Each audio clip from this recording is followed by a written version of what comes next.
Well, countdown mode, the third and final debate is set for this Wednesday night, 9 p.m. Eastern Time, live from the campus of the University of Nevada, Las Vegas. And for the first time ever, a Fox News journalist will moderate a general election presidential debate, our own Fox News Sunday anchor, Chris Wallace. Here are the topics that Chris has laid out. Debt and entitlements, number one, the economy, the Supreme Court, immigration, foreign hotspots, and the candidates' fitness to serve as presidents. These are the topics that Chris will go through. Joining me right now is Frank Fahrenkopf. He is the co-chairman of the Commission on Presidential Debates. And Frank, it is good to see you. Thanks so much for joining us this morning. From your standpoint, what should we expect Wednesday night?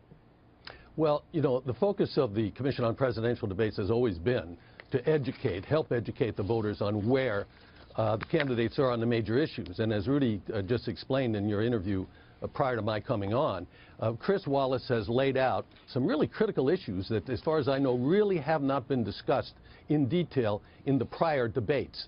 And I'm talking about, number one, the whole question of the national debt, the whole question of what we do about entitlements, what we do about immigration, what we do about the economy, the Supreme Court, etc. So I'm hopeful that the candidates, you know, with Chris's prodding as the moderator, will really drill down on these issues. As you know, the format here is the same as the first debate. Chris will divide the 90 minutes into 6 15-minute segments. He'll start by asking a question on one of those topics he mentioned. Each candidate will get 2 minutes to respond. And then Chris can drill down, and we hope we'll get some interplay and discussion between the candidates. So I'm hoping that we're really going to learn a lot more about the candidates' positions on those issues. And it's really important that he has debt and entitlements in there. This is an issue that we have not been discussing at all as it relates to the economy and the impact of the $20 trillion in debt that this country faces. Let me ask you this, Frank. Who's in the audience? Give us some color on the room that night. How is the audience broken up? What should we expect in terms of the crowds right there live? Well, I don't have the final count. I think even though this arena is a basketball arena and will hold, you know, 18,000 people, by the time we build the anchor booths for the networks and the Secret Service drapes off areas that they don't want anyone sitting in because of possible danger to the candidates, it'll probably be around 1,100 seats. Now, 1/3 of the tickets will go to Secretary Clinton, 1/3 of the tickets will go to Mr. Trump, and the other 1/3 is split between the commission and the school. Now, the school, as I understand it, is holding sort of a raffle as to which students will be allowed to have seats, although we really involve the student body wherever we go in, you know, being ushers, working, and so we usually involve 1,000 or more students in what we're doing. It's part of the educational function. And so who is in those seats is up to the candidates, who they put in the seats. We hope, as you know, we go out on stage at the beginning and say, please don't clap, please don't cheer, please don't boo. It's been pretty good, although this time, this cycle, we've had a couple of times when there's been applause when there shouldn't be.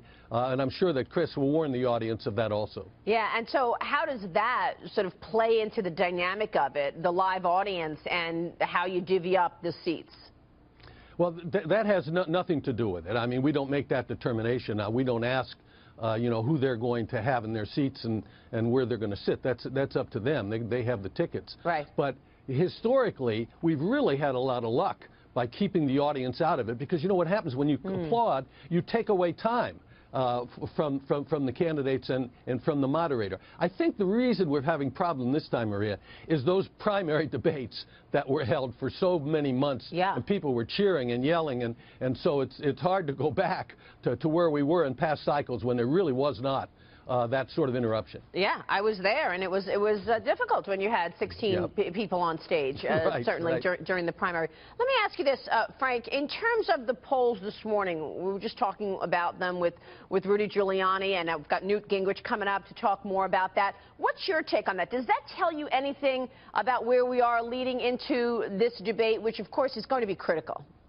Well, I think what we're seeing here is a continuation of what we saw in both primaries.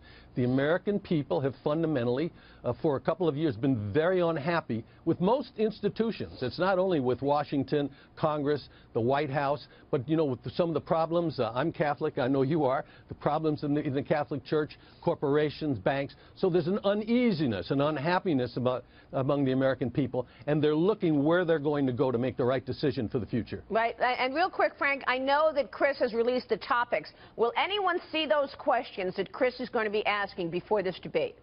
Absolutely not. The moderators are the sole judge of what they're going to ask.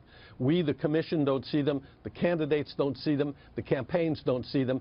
You know, it's in the integrity of Chris, and as it was previously with our moderators. That's one of the hallmarks when we ask someone to be a moderator, that those questions are theirs. It's not Fox News. That even though Chris works for Fox News, right, this was a pick of Chris Wallace because of his integrity and his history. And the same was true of the other moderators in this cycle. Right. This is great. Okay, Frank, we'll be watching an important debate. Thanks, We Maria. appreciate your time this morning. We'll see you soon, sir. Up